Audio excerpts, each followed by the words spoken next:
Le Cameroun est-il encore un État?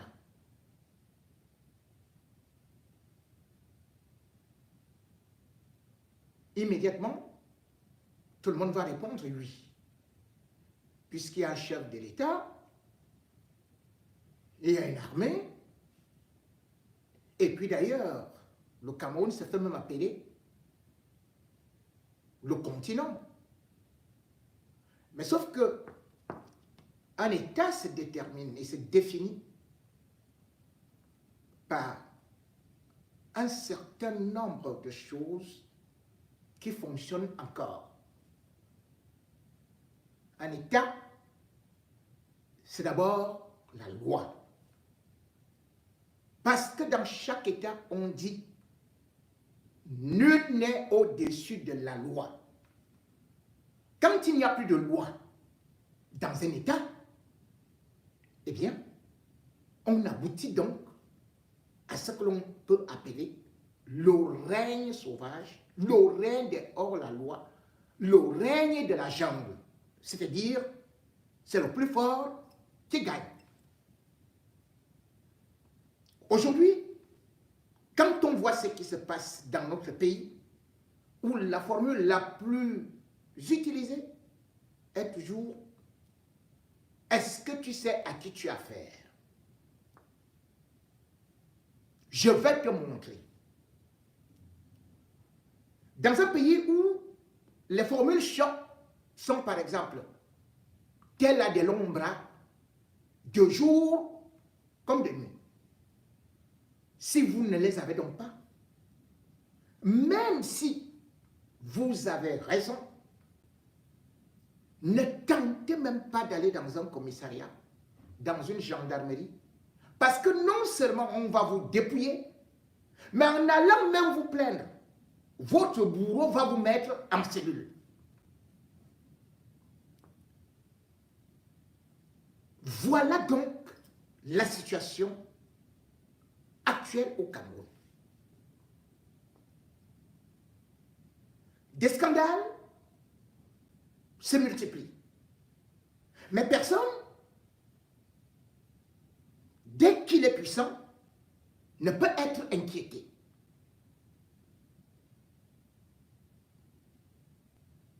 Et alors, les bourreaux narguent les victimes. C'est un exemple terrible qu'on est d'ailleurs en train de vivre, qui montre que dans notre pays, presque rien ne marche plus. Si vous êtes démuni, si vous n'avez pas quelqu'un de haut placé, on peut même vous réduire à l'esclavage. Allez dire, qu'est-ce qu'on va faire? C'est une affaire qui défraie la chronique, même si on voit que sur le plan politique également, on voit que certains sont au-dessus de la loi et peuvent proclamer la mort des ethnies, peuvent décréter et appeler à la rébellion ou alors à des guerres intercommunautaires. D'autres n'ont même pas besoin de ça. Et ils peuvent créer leur armée à domicile. Ils vous prennent, ils vous séquestrent, ils vous torturent. Allez dire.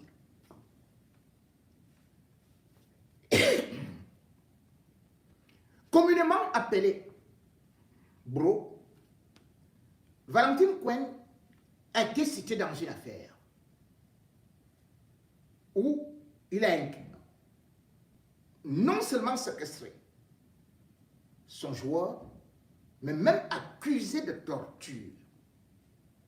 La séquestration est déjà un délit très très grave.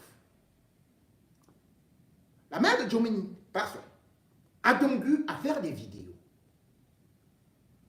pour décrire la situation de son fils. Et bien sûr, pris en otage, ce dernier était contraint, lui également, de faire des vidéos pour dire qu'il n'était pas en danger. Tout le monde sait comment ça fonctionne avec une arme pointée par derrière.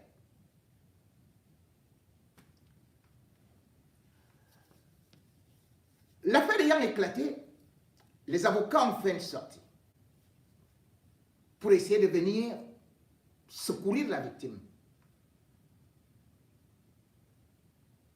On a alors appris que le gouverneur du Sud-Ouest avait dépêché des éléments, avait ordonné l'arrestation de ce président de club, Opopo, ou alors Victoria United, pour ces comportements indignes d'une république. On a appris qu'il était en garde à vue. Pour qu'il s'explique. Au moment où on croyait au moins que, enfin, les forces de sécurité ont réussi à frapper le taureau par les cornes, comme d'habitude, rien. Il est parti se balader, puis a été libéré calmement au milieu de la nuit. La soi-disant garde à vue n'a jamais été effective. Et ils ont pris du bon vin, et ils ont rigolé. Et on lui a demandé, partez, il n'y a rien à voir. Et pour encore choquer le peuple camerounais, il annonce d'ailleurs que lui sera présent à la cérémonie des ballons d'or. Ce n'est pas une simple affaire de football. Ça montre comment notre société, le régime Biya, a installé l'impunité totale. Après, on a voulu nous faire croire que, certainement parce qu'il avait tissé une entente, ou alors avait rencontré, ou son avocat avait rencontré les membres de la famille pour désamorcer la bombe. C'est ce qu'on a cru. Sauf que le communiqué publié par l'avocat nous dit plutôt le contraire. Avocat conseil communiqué urgent. Des propos de certains journalistes camerounais se réclamant, proches des participants, je ne sais pas ce qu'on voulait écrire là, autour de ce qu'il convient dorénavant appeler à faire au Opopo, laisse entendre qu'une solution aurait été trouvée dans le souci de conclure, de concilier plutôt les responsables du club Victoria United et la victime, Sieur Djomeni Parfait, Eric, dont nous assurons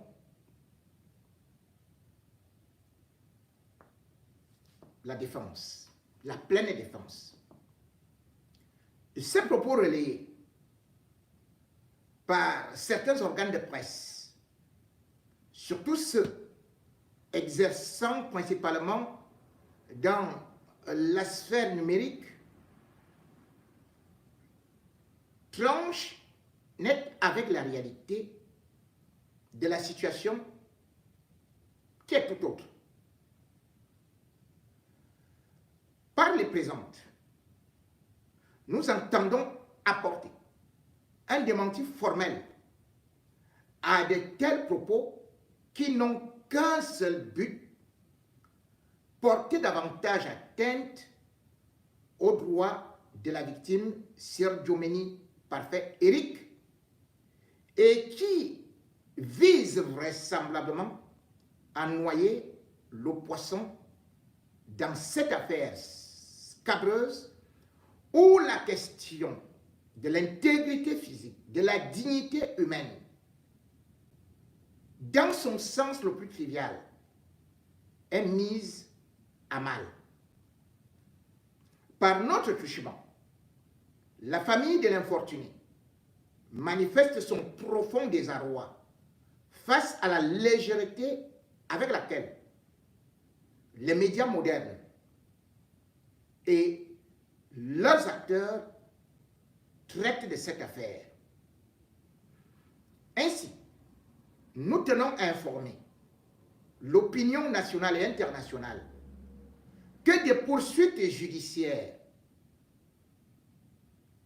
administratives et sportives ont été initiées contre Sieur Valentine Nkwen et le club dont il assure la présidence, à savoir Victoria United.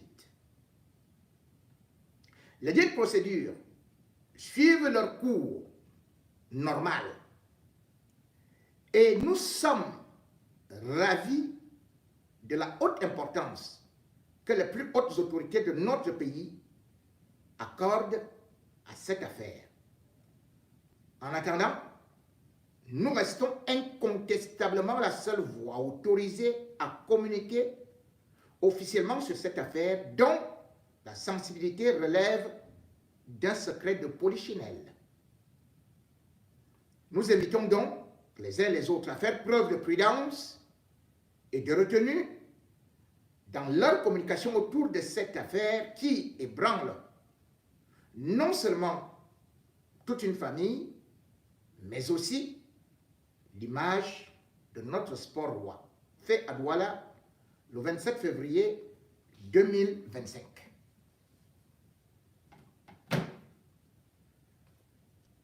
Mesdames et messieurs, ce communiqué peut paraître rassurant parce que l'avocat remercie déjà les autorités et dit que l'affaire est en train d'aller en justice sur son ordre normal. Son ordre normal, donc, c'est de prendre, de laisser en toute liberté un bourreau qui séquestre un footballeur. Et ce n'est pas la première fois qu'il le fait. Est-ce que ça avait déjà abouti avant?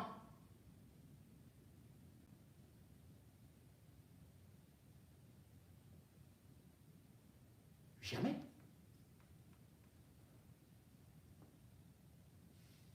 Le prétexte trouvé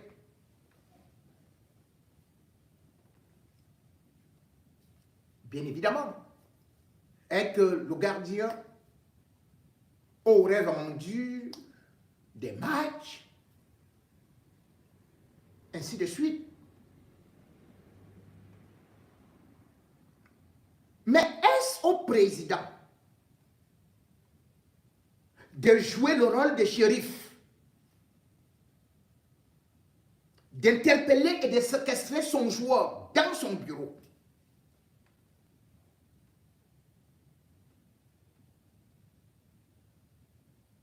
Le problème est que si c'était la première fois, on l'aurait compris. Mais sauf que c'est une fois qu'il le fait.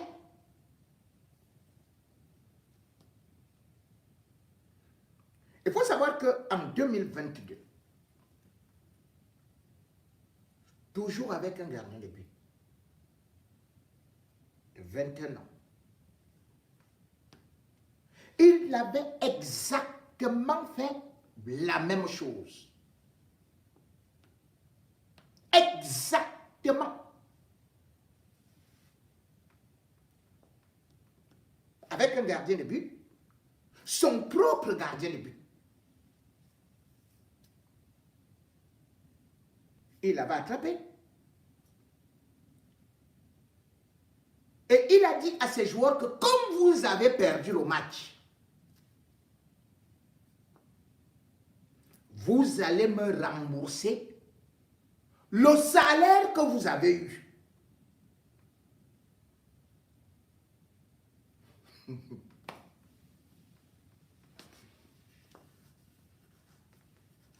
Or, en évoquant cela, certains avaient déjà dépensé. Donc, ils n'avaient plus de l'argent. Et le jeune homme, lui, avait envoyé de l'argent à sa mère, qui était malade à Douala.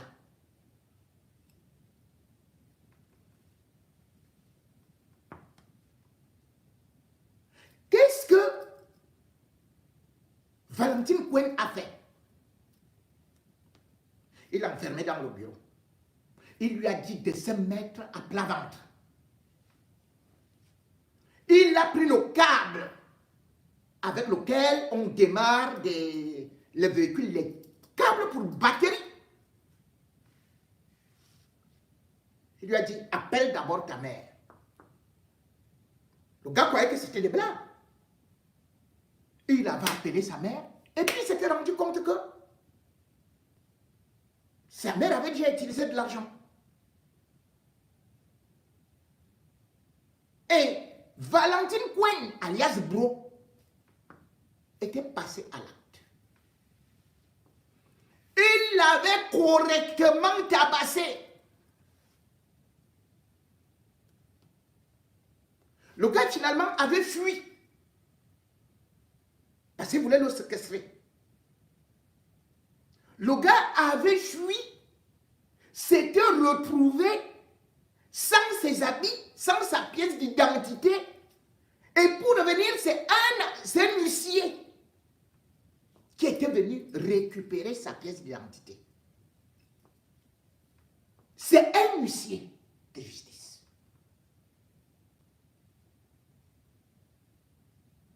Qu'est-ce qu'on avait fait?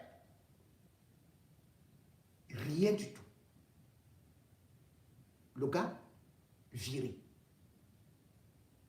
Parce que ce club, on me dit, ils payent bien, ils sont professionnels, mais le problème c'est que tu signes un contrat avec Opopo Victoria United.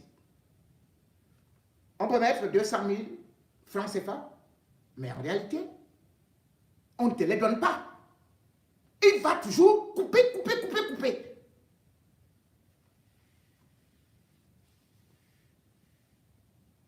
Et il peut se permettre tout ce qu'il veut. Pas plus tard que l'année dernière, vous avez suivi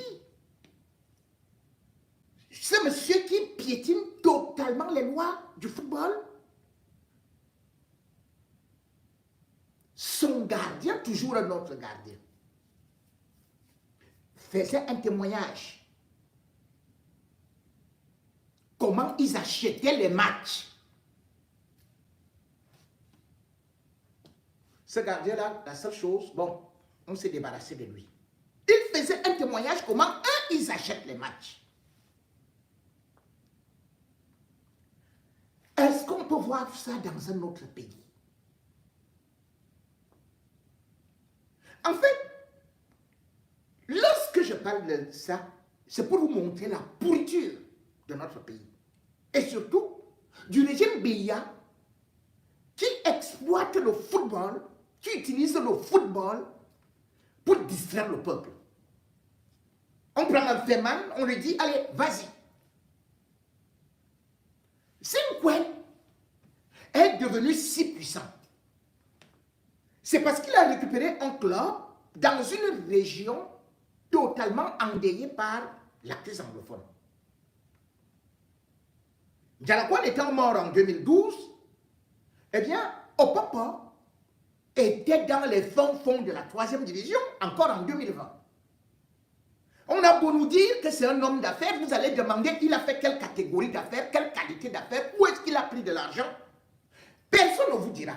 On va vous dire qu'il a fait le recyclage des sachets en plastique.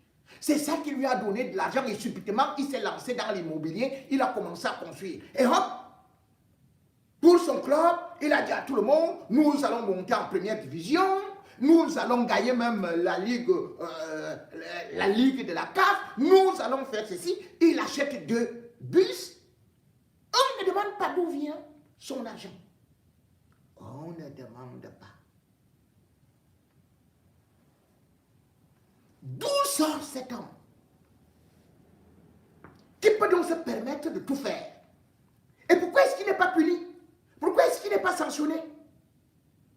Parce que comme je vous disais, au nord-ouest et au sud-ouest, le régime est parti installer la peur, la désolation. Et pour maintenant distraire, on a dit, bon, ok, on va mettre Victoria United. C'est donc un club qui n'est pas seulement protégé comme les gens disent. C'est un club qui est déjà protégé par le Premier ministre, Joseph John Goudé, qui est protégé par la ministre des Affaires secondaires. C'est un club qui est utilisé pour distraire cette région du pays, comme je vous disais, qui est en guerre. Mais regardez donc, voilà pourquoi est-ce qu'il peut se permettre de tout faire.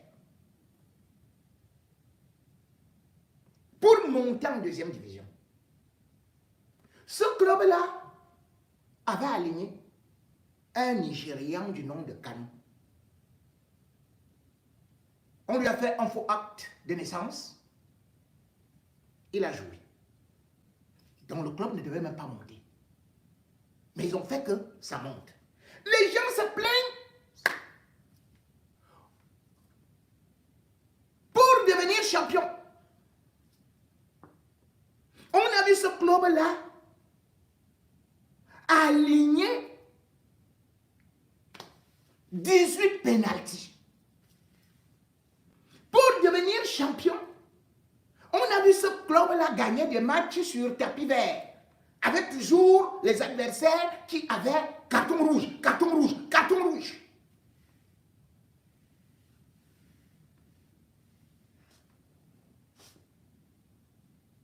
Aujourd'hui, d'ailleurs, on avait eu une communication à l'époque entre le président de Opopo et Samuel Eto'o, là, il parlait de bro. Le gars il venait de commettre quelque chose de très grave qu'il aurait pu faire. Qu'il ait une suspension même de 2 ans ou de 3 ans. Pourquoi? Parce que le 29 décembre 2022, lors d'un match opposant son club à Tonnerre de Yaoundé, parce qu'il était mené, il avait fait une entrée terrible au stade pour menacer les arbitres. Il avait interrompu carrément le match. Mais qu'est-ce qu'il a eu? Recette de 6 points, alors que quand c'était Stade de Bertois, le club avait été rétrogradé. Rétrogradé en division inférieure. Mais lui, il a interrompu un match. Et puis on lui a même dit qu'on lui a promis que non, ne t'en fais pas, vraiment c'est notre championnat, c'est notre machin, et tout. On va te remettre les 3 points, là on va suspendre les arbitres. Voilà ce que Bro fait. Il nage comme ça et il se permet tout ce qu'il veut. Dans quel pays on aurait pu faire ça?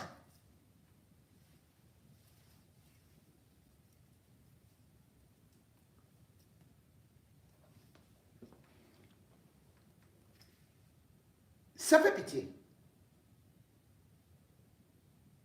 Quand vous regardez notre pays où c'est les hors-la-loi qui dictent. Quand vous regardez comment le monde du football est pourri, et il n'est pas le seul. Le Cameroun a réussi l'exploit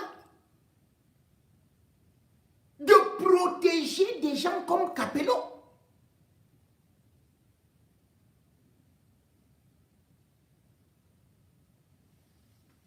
Vous vous souvenez de l'affaire Capello qui avait été révélée en mars 2022 par un journaliste d'investigation, Romain Molina, qui parlait de la pédophilie, de la pédocriminalité dans le monde du football camerounais.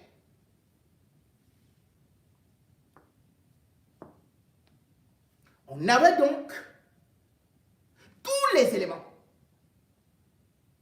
contre un monsieur qui sévissait, qui encadrait des jeunes, qui était supposé encadrer des jeunes, qui a entraîné Racine Bafoussam, qui a entraîné Fovu, qui a entraîné Fetcher, FC et tout ça. Mais qui est resté protégé malgré des témoignages horribles de ce qu'il faisait aux enfants d'autrui. Il demandait de se masturber, il recueillait du sperme, il disait que pour te mettre à tel ou tel endroit, il fallait tout simplement donner de l'argent. Qu'est-ce que je dis? Il fallait lui donner la marche arrière. Ce type-là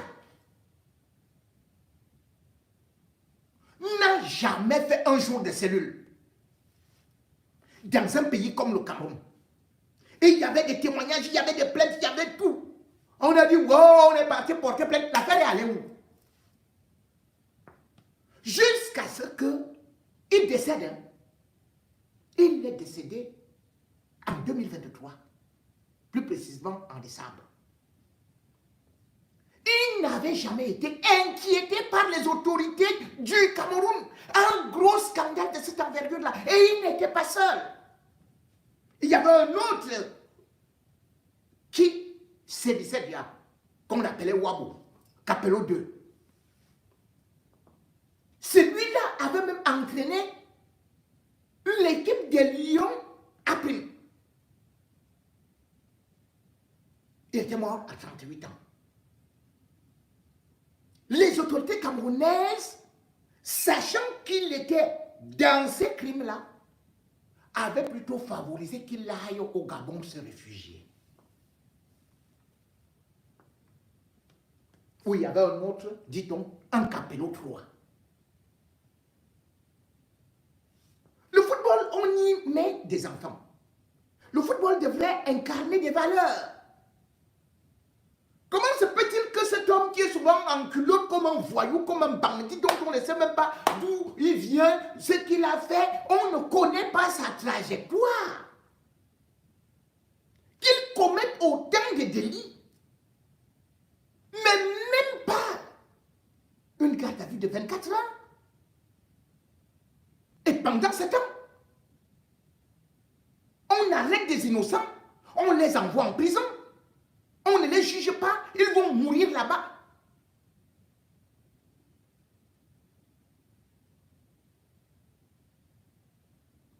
Juste parce qu'on dit, oh, il a réussi à faire ceci de Victoria United.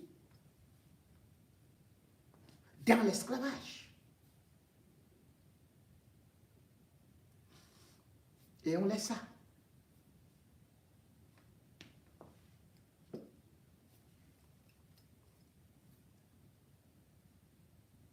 Dans ce degré de pourriture de notre société, c'est le laisser aller.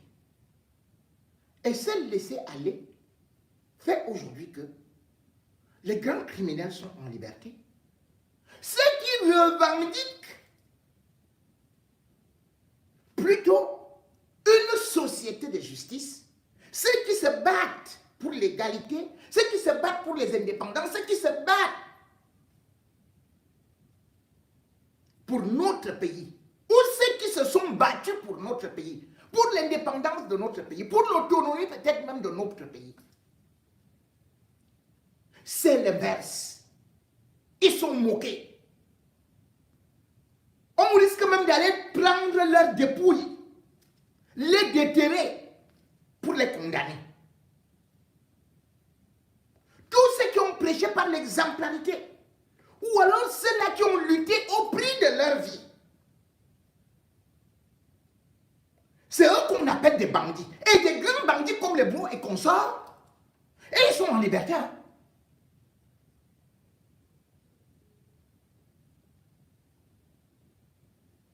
Et c'est ça qu'on voit aujourd'hui. Qu'un type qui a peine, qui est de moralité douteuse, comme Elimbi Lobé, un autre bro, qu'il devienne subitement une star, qu'on déroule le tapis rouge, pour qu'il aille vomir des insanités, pour qu'il aille saccager ceux qui se sont sacrifiés pour le pays qu'il habite, pour qu'il aille justement créer et démontrer que tous ceux qui peuvent être considérés comme des héros sont des héros.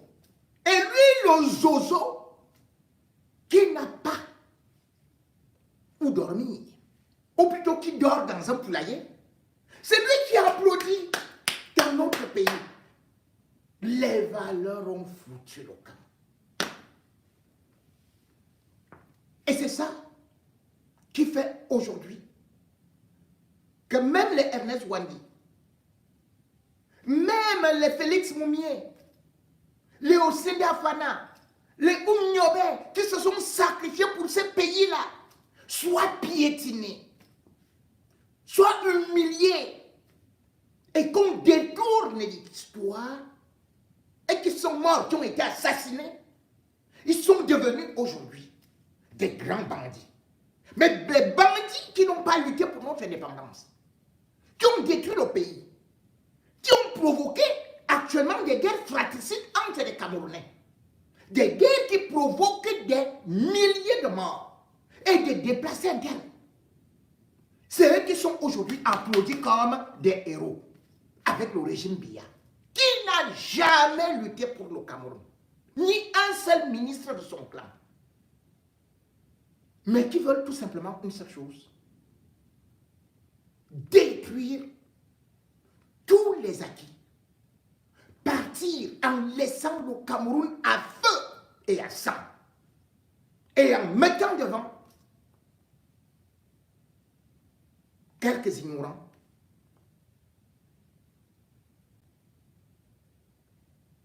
ethno-fascistes comme Elimbi Lobé.